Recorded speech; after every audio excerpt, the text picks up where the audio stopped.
Good afternoon. All right, so talking about Hoover's response to the Depression, okay? And I kind of introduced that to you. The fact that Hoover will loan you money. Yes, you are. But he's not going to give you something I wrote these down for nothing. I'm so confused. Okay? Nor will I. Not giving you something for nothing. Okay? Now, if you share knowledge with me, I may give you something. What did I teach you karate? Your finger is broken. It's not broken. You don't feel that. All right, so one of the videos I showed them building the Hoover Dam. Yes? Called Boulder Dam at the time. Now, guys, I don't know. Bill, did you watch that with me? We watched that together. How they built the Hoover Dam. The engineering was crazy because the concrete is so thick. There's so much of it. It takes time to dry. You know what I mean? Like you can't add another layer of concrete until the previous one is dry. And so the guy that was in charge, created all these new engineering techniques around concrete. Like they had refrigerated fans and stuff to cool it and to help it to cure faster. Really interesting documentary on that. Okay, but anyhow, guys, this is what's called a public works program. Okay, so listen. Red. Public works, government jobs. Public works.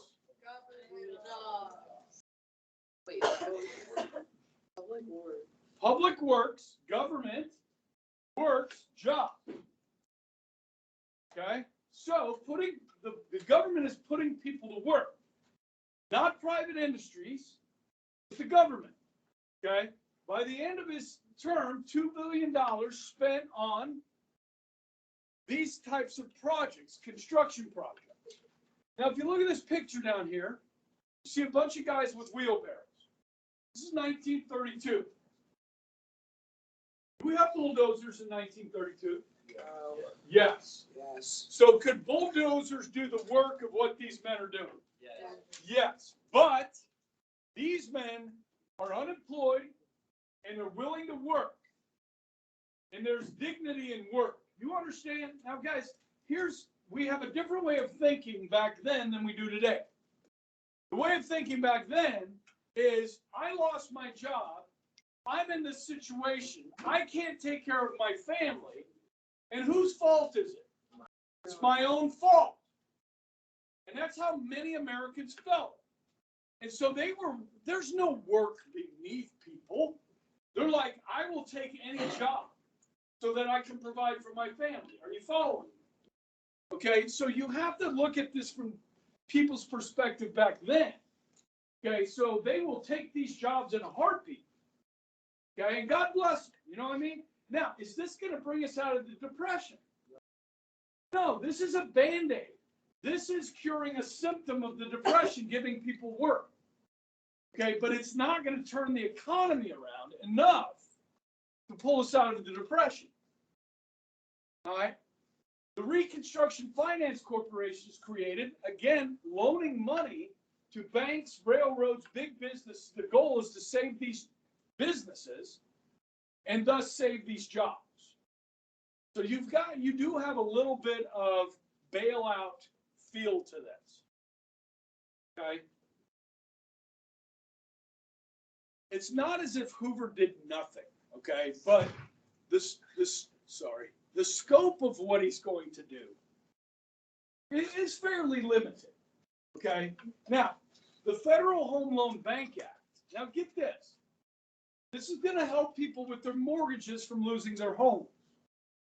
And what Hoover called is the greatest tragedy of the Depression. Homelessness.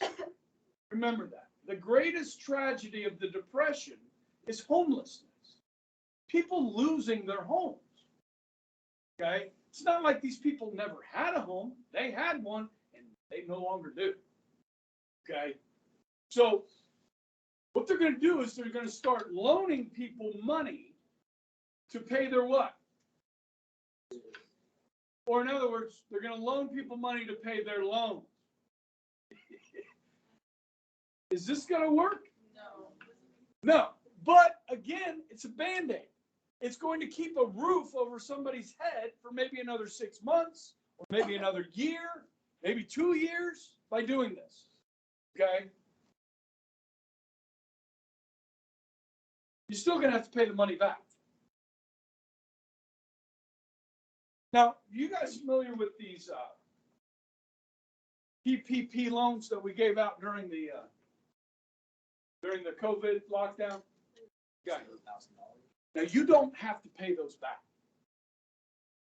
So they're not really loans. So let me give you an instance. You guys know Mr. Wagers, right? He's an umpire, yes? When they shut down the season, okay, he lost tens of thousands of dollars because of that.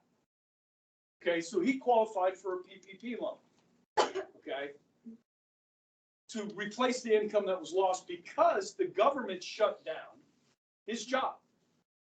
The job didn't go away, the government shut it down. So the government is helping people that were affected that way. Yes? Okay? Now, did everybody that got a PPP loan deserve a PPP loan? There's no corruption there, right? And some people are starting to go to jail over it. What? Yeah, fraud. Yeah. And people got millions of dollars. You're gonna get caught for fraud. Yeah. You're about to get caught. Okay. Andrew, stop acting like you know. I know how to not get caught. He's gonna end up in prison. No, because I'm not gonna get caught. Yes, you will. I'll catch you. You changing careers, Lily?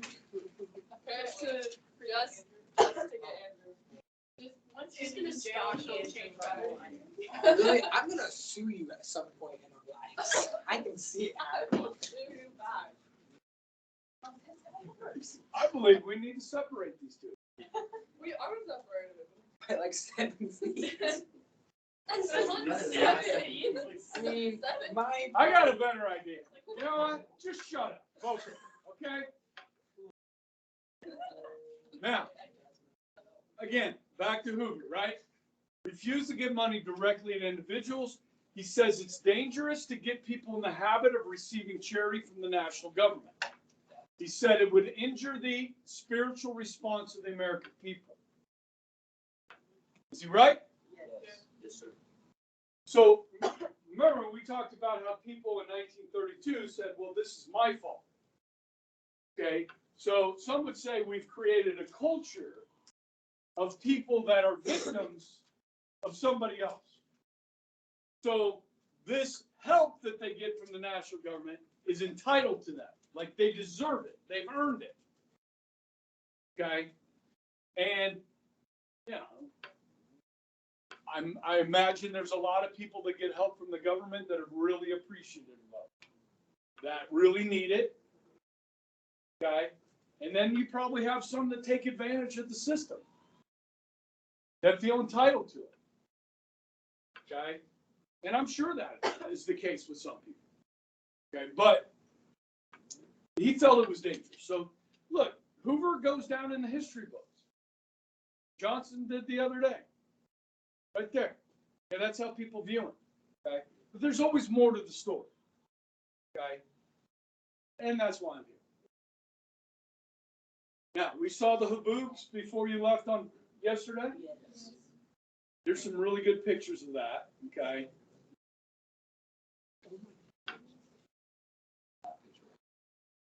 This is just like a snowdrift, but it's a you know, drift. Yeah, it's covered in sand. Dirt, dust. All right, now let's see if you guys can figure out the logic of Congress and Hoover here. So Congress votes $45 million to loan to farmers to help feed their livestock. Actually, I think they give them $45 million. Okay, But Congress opposes giving $25 million to feed farmers and their families. But they will eventually allow loans to farmers to feed their families. So what's the logic here? They can make money, they can use the money to feed themselves. Oh, they can. Yeah. They But can they use need money, livestock they to need feed money to make money, themselves. to take care of themselves. Well, if you feed the livestock,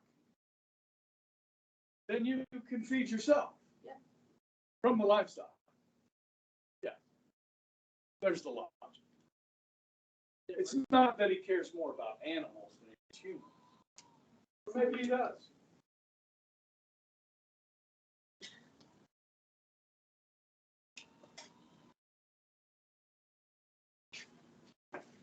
So yeah, it was quite distressing for Hoover. He was, like I said, roundly criticized, very unpopular, and it was a whole thing just hovering over his presidency, and he tried, did what he could, and country's going to go a different direction. Yeah.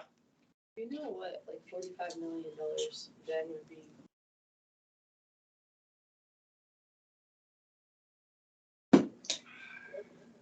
A couple $100 million,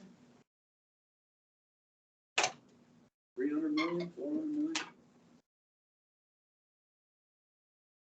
And we got a lot of farmers, a lot of livestock, so, yeah.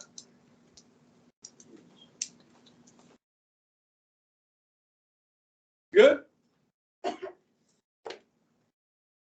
All right, we're gonna go back across the pond. We're gonna do some foreign policy, okay? Oh, we gotta go back to Coolidge, sorry. We're gonna jump back to Coolidge in a minute, yeah. Oh, well, let me tell you the story and you can tell me, okay? Hoover had some good foreign policy things that we'll get into, yes. Okay, so we go back to 1928 here for a few minutes, okay? So this is before the stock market crash, so forth. Things are still pretty good in this country, okay? Remember the 5-power treaty. Limited the size of navies, okay? It was a disarmament treaty to try and reduce the number of weapons. So we would not go to war with each other, okay? Now, the French foreign minister is a guy named Aristide Briand. Briand comes up with this idea.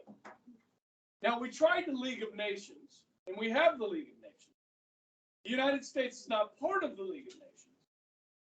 So this is an attempt to include countries like the United States in a pact. Now, Coolidge doesn't really like this idea. Frank Kellogg, his Secretary of State, doesn't really like this idea. But Briand, there's members of Congress that like this idea.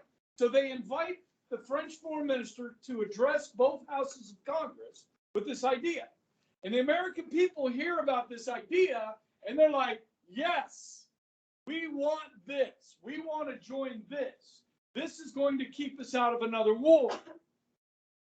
And that's the whole goal of this, is to prevent another world war.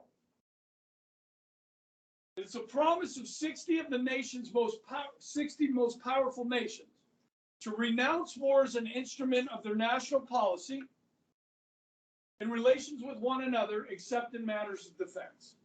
So basically, guys, this is an agreement signed outlawing war. Like, we're all saying we will not attack any other countries for any reason.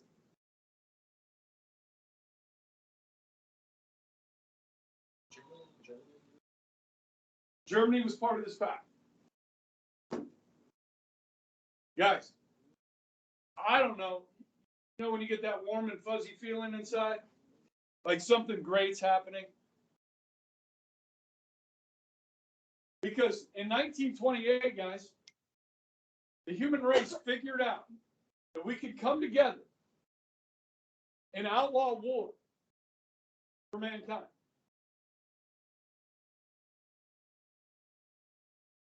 Right? Or what I just said, is that naive? Childish? Stupid? I don't call it stupid. I don't think it's stupid. Maybe not stupid. Maybe it is stupid. Maybe it gives you a false sense of security.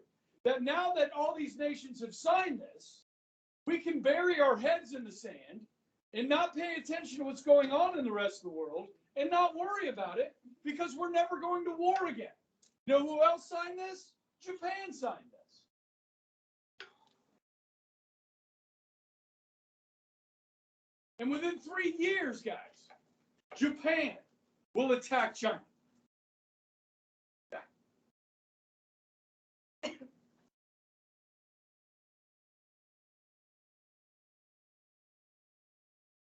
You listen to historians talk about this, and they use those words.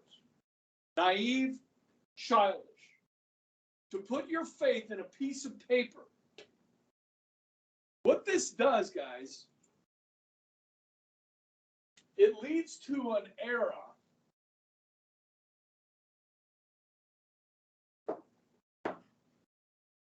of deep-seated American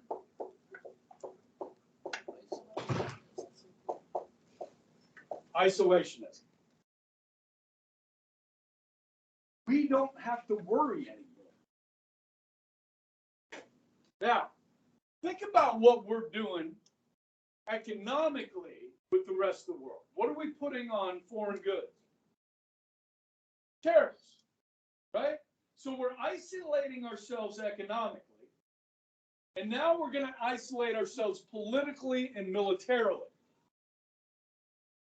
The United States, who stands on the virtues of freedom and democratic rule, will withdraw behind two oceans and not engage the rest of the world with our ideas.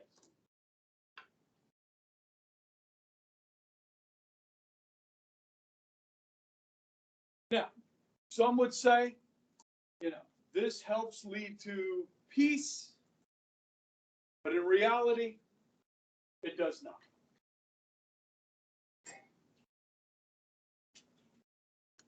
In the 20s, American isolationism, not that big of a deal. We'd just gotten out of a world war. Nobody really wanted to do that over again. But by the 1930s, guys, we're a superpower. And I know this is ethnocentric to say, but our laws, our Constitution, and what we stand for as a nation would lead to a more peaceful world if more people were like us. I understand that's kind of ethnocentric, but now, jumping back, Mussolini comes to power in Italy in 1922. Okay. By 1928, after France had signed the Five Power Treaty, they will violate it for their own self-defensive purposes. I talked to you guys about that before. Okay. So the Kellogg-Briand Pact gives us hope, but it's a false hope. It will have little or no positive effect on our foreign policy. It's just a piece of paper. Now, if there was an enforcement mechanism here, like if one of these 60 nations violated this pact, the other 59 would enforce it, now you may have something. You know what I mean? The 59 say, look, you attack somebody, we're going to attack you. 59 against 1.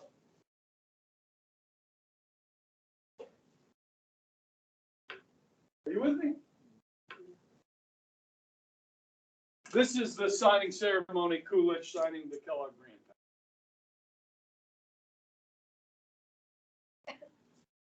Pact.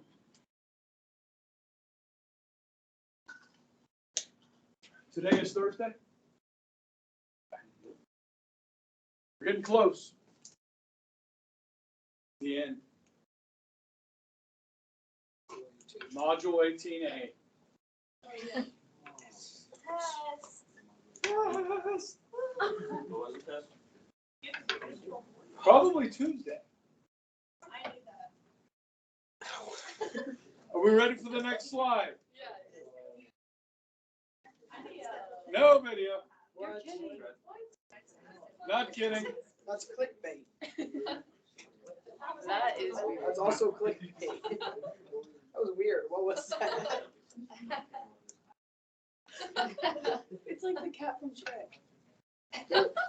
Dude, that is a black belt. It's your karate. That's what I'm telling you. But his finger's not. You know, it's about to go down. That's what's up.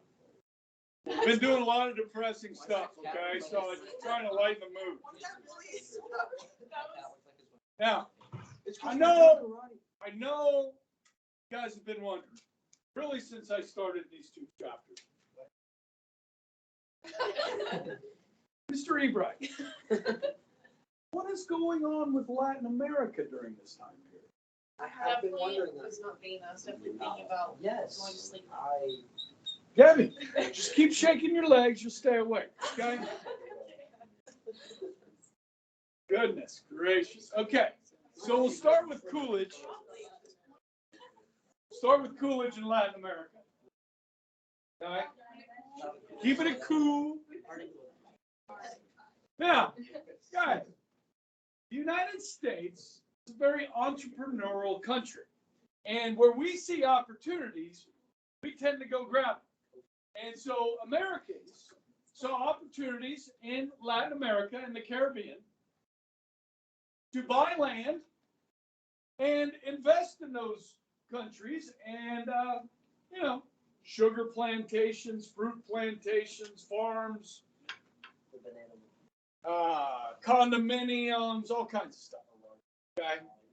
Now, when those governments tended to disrupt American commerce in their countries, our usual response was send in the Marines. Send in the Marines to protect American business interests in Latin America. Okay? We will do this many times. We will also use our influence to help governments come to power in Latin America that are favorable to the United States. So this may create a perception by some that the United States is a bully in the neighborhood. Yes? You're humble. Now, when it comes to Mexico, did you guys know Mexico has a lot of oil? Yes, I did. Now, when the Mexicans figured this out, they called on Standard Oil and Texaco Oil. Hey, will you guys come down here? Help us find this oil. I think we know where it is, but help us find it. And will you drill and get it out of the ground for us? And then show us how to turn that oil into like different fuels? And Standard Oil said, hell yeah, we'll help you out there. Okay. In fact, you know what? Why don't we just let us buy the mineral rights, and then we'll sell you the oil. We'll do everything. We'll just sell you the oil. Yeah. Okay. That's a perfect trade. Yeah. And so we got that oil, got it out of the ground, and refined it. And then the Mexican government said, hey, Standard Oil, Texaco, thank you. We'll take over now. We are nationalizing the oil fields. The Mexican government now owns everything you just built. See ya. Now, normally, we would send in the Marine. But guys, this isn't enforced till 1925. And guys, what are we doing over here? Do we want to go to war? No, we don't want war. Okay? So Mexico's going to get away with this. Okay? And we will pass a peaceful settlement. Now, we will boycott. Britain will boycott. Canada will boycott Mexican products for years after this. Okay? In retaliation. Now, in Mexico today, what I understand, this is kind of a celebrated day when expropriation petrolera. I'm very good at this. Okay. Now, expropriation means when government seizes private property. Okay. When the Fiestas Patrias of Mexico. When Mexicans celebrate the day, the president of Mexico, General Lázaro Cárdenas, declared that oil reserves in Mexico's soil belong to the nation, following the principles stated in Article 27 of the Constitution of Mexico. This measure caused an international boycott of Mexican products in the following years, especially in the United States, Britain, and the Netherlands. Okay? Now, a change in foreign policy, you might say, towards a more isolationist move. Now, Hoover in Latin America, he recognizes the fact that we are seen as bullies by Latin America. Okay? Now, if you would, follow me over here to the map. Okay? United States of America is a two-ocean nation. We are a two-ocean hemisphere. Yes? Now, if everybody in our neighborhood is our friend, then the only invasion we ever have to worry about has to come from across an ocean. So smart policy would be to try and encourage friendship in the neighborhood rather than be the bully and have people resent you. Yes? So the Secretary of State under Hoover, a guy named Henry Stimson, proposes the Stimson Doctrine, which mirrors the Monroe Doctrine of an earlier century. And as honor students, you guys all remember what the Monroe Doctrine. For staying away from Europe. Okay, so we stay out of Europe's business, and Europe stays out of our hemisphere. Okay, so our sense to the Latin American neighbors is, look, we have no right to intervene in your country. We're saying it out loud. There you go. Okay, no right to intervene in neighboring states. Only when the protection of American lives are at stake. We will accept South American political culture or life, whether we like it or not. Now, when Roosevelt becomes president, elected in 32, taking office in 33, Roosevelt will double down on this Stimson Doctrine and what he calls the good neighbor policy. Rogers? Yes. Okay. Yeah, so good neighbor policy. And guys, this pays really big dividends. This is smart foreign policy. Because when World War II breaks out, we've accomplished this. Every single nation in the Western Hemisphere will declare war on the Axis powers of Germany, Italy, and Japan. Yeah. Now, pro-fascist Argentina, they waited a while to see who was going to win. And then they chose our side. Okay. That's smart policy. Yeah. Yeah. I mean, and you'll see this, guys. Mexico sends air squadron to the Pacific. Caribbean countries help patrol the Caribbean and the Gulf for German U-boats. They supplied things like quinine, which is more modern day known as hydrochloroquine, that some people says is good for COVID. Quinine, okay, it's an anti-malarial drug, okay, and so Central America really supplied a lot of that for us, for our troops that were going, yeah, to the tropics, the Southeast Asia, yeah, okay. So yeah, this is some good foreign policy here. Okay? good neighbor policy, Stimson doctrine, okay, those will pay dividends. Time we get out? Well, I might be able to save a little for tomorrow. I mean, like, we're getting pretty close here. Oh, we'll see. Let me see what's on the next slide. we have video. You don't know what's on the next slide? I think it's the invasion of Manchuria. I just feel like he's doing this one now. Okay, it's gonna be orange. It's gonna have a big map of Asia on it. All right. No, there's a picture. See? There's a picture of American the bully. No, it's a map. Okay, here's Latin America, Caribbean. Okay. All right. Now this shows American involvement down here. Okay, so at Cuba, you got 1898, Spanish-American War. Yeah. Okay. Then Platt Amendment, 1901, U.S. intervention, 1906 to 1909. Momentary intervention, 1917. Veracruz, Mexico, 1914.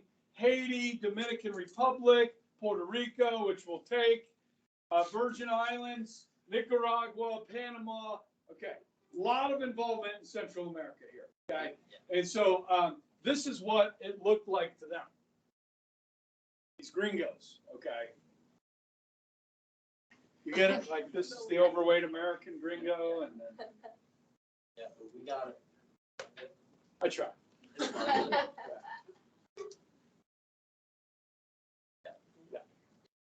There's the orange slide.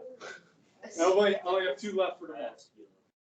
Now I can hurry up and do them. We could review tomorrow and take test Monday. No. Oh. That's a chilling without it. We don't care. We have 10 Test Monday is not. Well, I'm not gonna be. Who's not going to be where? I'm going to be.